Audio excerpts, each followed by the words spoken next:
when you buy your land, my advice will be never ever pay the money outright. Never ever pay the money outright. Oh, welcome to my channel once again, my people, family. I thank you for watching my videos. If you are a retainee on this channel or a subscriber, I thank you so much for what you have been doing for me, because you are part of this journey, and I know someday we are going to grow and become bigger and better. If you are new here too, please kindly click on the subscribe button and click on that notification bell, so that anytime that I upload new videos, you are going to get a notification, so that you will watch my videos for me. I thank you so much. And today, from the topic here, to let you know how you can successfully buy land in Ghana. You know, when it comes to buying land in Ghana, I am into the profession itself, so I know what it entails, and I know how things are done. I do architectural designs. I'm into land surveying. So today I'm here to let you know how you can buy land in Ghana successfully. First of all, in Ghana, you have to know who own the land that you want to buy. First off, that's what you have to know.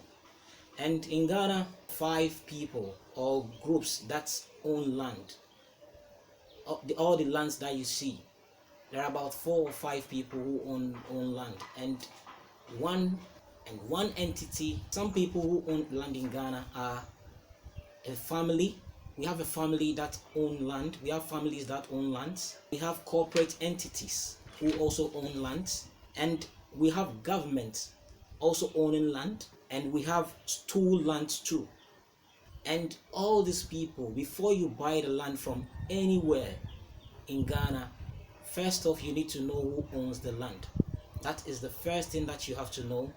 And after that, but you doing that, the first of, I will say first thing first, you need to find a professional that can assist you to go into all these processes. And even sometimes, some of the processes, you the client are not the one who is going to do all these things.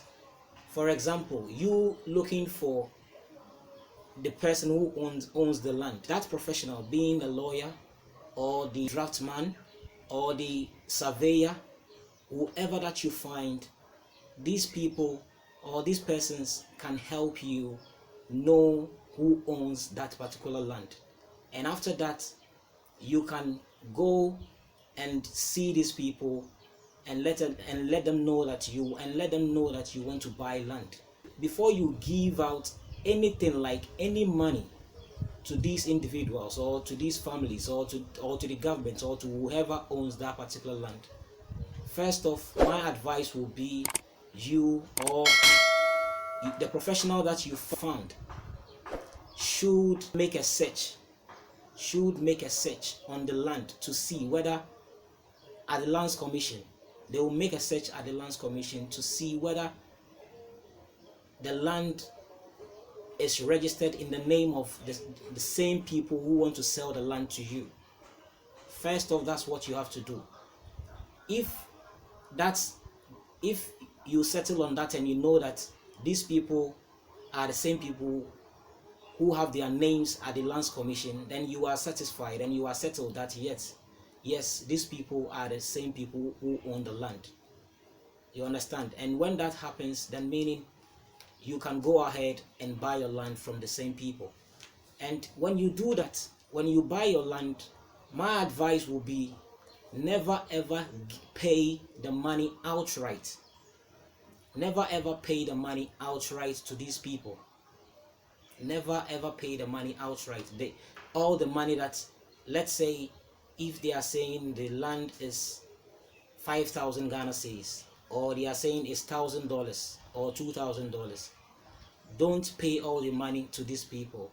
You pay perhaps a percentage of the amount to them, then you will start the process of your document. So that is the indenture. I don't know whether you've seen. This is the document I'm talking about, the indenture. So they will start the process of this document, that is your land document, and you would also have to find a surveyor who is going to pick the point of the land, the said land that has been allocated to you. Then that surveyor will come and survey the land, do this particular document for you, that's the site plan for you. And also you'll find a professional like a lawyer, or sometimes like most of the times it is the draftmen who also do the indenture, and they will do the indenture for you, draft all the necessary agreements that you see here, all the unnecessary agreement between you and the family. And sometimes you don't even get the opportunity to draft this particular agreement, or your draftman doesn't get the opportunity to do this. Sometimes it is the family or the corporate entity or the stool lands or the family that drafts this particular agreement, and they will have all the agreements in here. That is the first space. You will have the land size and the agreement between you, like the purchaser and the vendor. And after all this, when you are being given this particular document that you should sign with your witnesses, like the way here has been made. This has been made.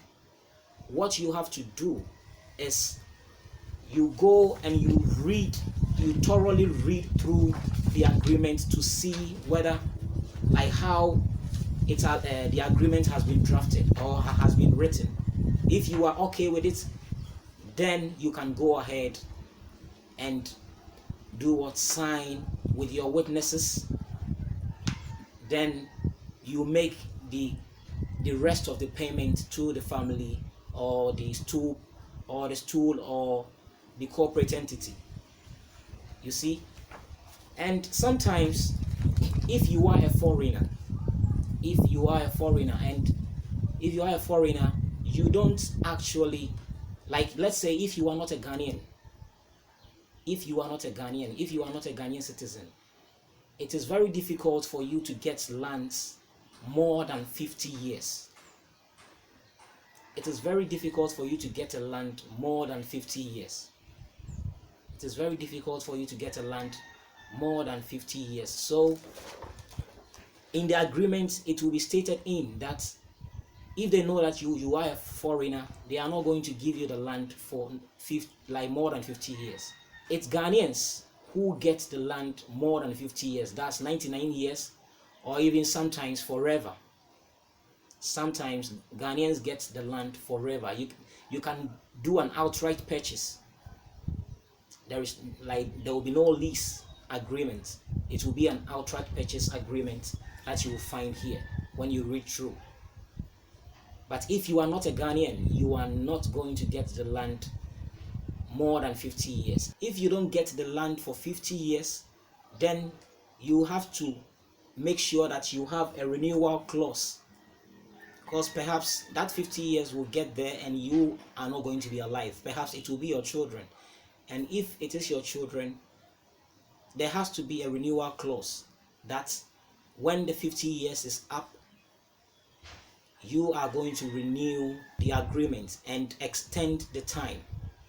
Let's say for additional 20 years, 40 years. That should be in the agreement, this particular initial agreement that you will get from the family or the stool. That's what you have to do. So you should make sure all these things are stated in here before you sign. And after signing, when you look at this place, after signing, After signing, this place is meant for, after signing, this place that you see here, proof of execution. After signing, this place is meant for the court, and the court and the lawyer, the court and the lawyer to sign this place, to make it valid that you have bought a land, and you have bought a genuine land. And all these processes that I'm talking about, you the client is not the one who is going to go through all this stress. It is going to be the work of the professional. You are just going to pay him for him to do all that for you. You are going to pay him to do all that for you. So after getting this done, what you can do is, next stop will be the lands commission. Your next stop will be the lands commission, and you are going to take the site plan in addition to the indenture to the lands commission for registration. You know, when your name is at lands commission, that you've registered, and the land, you bought the land and your name is there, clearly showing that the family gave the land to you, or the corporate entity gave this land to you, so you are coming there to register the land. When you register the land, eventually that clearly, that stamps it and tells you that you own the land. So whenever there is a court issue, for instance, what the court usually looks out for is the registration at lands commission. Whenever there is a problem with the land, what the court looks out for is the registration of that particular land, who owns that particular land. So when they go and they see that it is this family who own this land, and they sold the land to you, they have their signatures in here, and you also went ahead, after buying, you also went ahead to register, there is no problem. You will have no problem. So anyone who will come near that particular property or land can never take it away from you, because you have done your due diligence to go through all the necessary process, So this is how you can buy land in Ghana. I do architectural drawings. I want to show you a copy. This is how your document looks like when you bring this, like when you come to the architectural designer or the draftsman or the architect to give you a building plan. This is the document, how it looks like.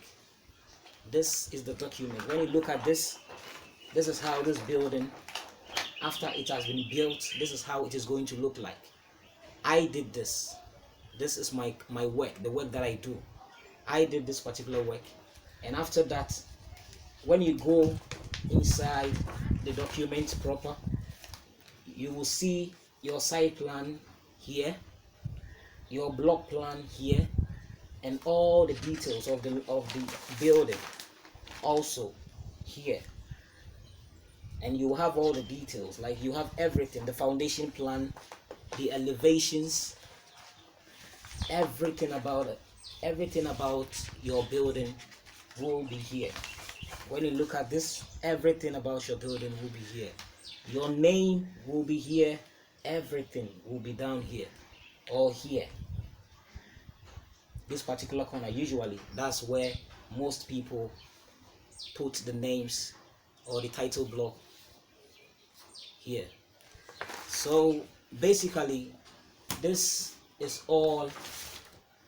And lest I forget, in the olden days, this blueprint that you see here was what we used to, like, it used to be the way we do the site plans for clients when they come to us. But now it has changed. most people will not do this thing for you. Most people are not going to do most people are not going to do this thing for you nowadays. It is very hard to find this type of blueprint from people who do this type of work. At first, this is what we used to do. Like you have a layout, and you have a layout, and you do the site plan like the way it has been done here for you, with your name and everything on it. And in the olden days too, this same blueprint, this is how we do it. Your building plan will be on this, and they will print these 4 copies of this for you, and you will take it to the assembly, that's the district assembly or the municipal assembly or the metropolitan assembly, for it to be like the building department, for them to approve this for you. But now this is not what we do now. Now every person that does this like this particular work, that's my work, will do this for you, and the person will print this particular copy that I'm holding in my hand, 4 copies for you. Then you will take it to the district assembly or the municipal assembly or the metropolitan assembly, the building department, for it to be approved for you. So this is how we do it. I just wanted to show you the document, how these documents looks like. So basically this is what you will get. Yes.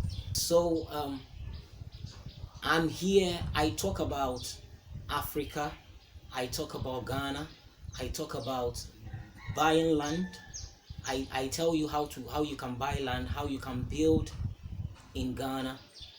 This is my profession, this is what I do, and if you need any advice, just hit me on my social media handles, and I'll give you, or I have my email in the description box. Just email me and tell me what you want, and I will gladly help you. If you want to buy land in Ghana, the processes are there, and sometimes there are one advice that I want to give everyone is, most people want lands in Accra, that's the capital city. But please trust me, my advice, this is something that I always say, that Accra is choked. Accra is choked, and lands in Accra are very, very expensive. And another thing is, most of the times you will have disputes, conflict on the lands. You have disputes on the lands. So I will advise you going outside Accra to buy your land. At least an hour drive from Accra, that's the capital city, is cool. We have so many places. We have Winneba, we have Ebri, we have Akoti, we have Fete, we have all these places there. Just buy your land at these places, and these places have a very good and serene environment that you can live in. That is one advice that I will give you as a Ghanaian, and as someone who have done this particular job for over 14 years experience.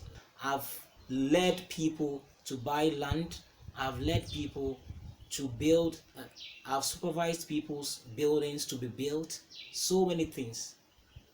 So I know what I'm talking about. So please, everyone wants to build in Accra. For me, one advice that I would give also is, if you want to stay in Accra, like you don't want to stay in outskirts of Accra and you want to stay in Accra, I will recommend you buying a property from a gated community. That's the real estate that you see around. There are so many real estate agencies around that you can buy properties from, and I think they will be the perfect people. But you know, building your own house, definitely the cost will be lower than you buying, because the person who built that particular building let's say these real estate agencies that you see around, they will definitely put their interest or profit on the said property, so definitely they are there to make profit. So thank you for watching this video. Please, if you haven't subscribed, please subscribe and click on that notification bell for me. Like the video, comment, and please share to friends and families. And I know if you do that for me and we keep growing, that's how I can also bring you more videos and more videos and more videos. So please, thank you for subscribing and thank you for watching my videos for me. See you in the next video. Thank you.